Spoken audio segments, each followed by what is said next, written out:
अस्सलामुअलैकुम दोस्तों, welcome back to our channel find Urdu.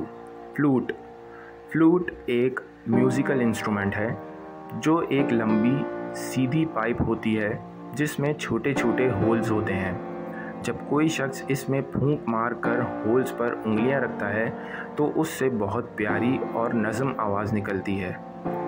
Flute एक बहुत पुराना और क्लासिकल इंस्ट्रूमेंट है जो कई कल्चर्स में इस्तेमाल होता है, ख़ासकर क्लासिकल म्यूज़िक में। जैसे उसने फ्लूट पर इतना खूबसूरत ट्यून बजाया कि सब लोग मुतासिर हो गए।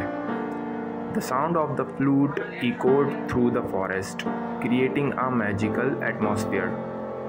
फ्लूट की आवाज़ जंगल में गूंज उठी और एक जादू भरी फ़िज़ा पैदा की।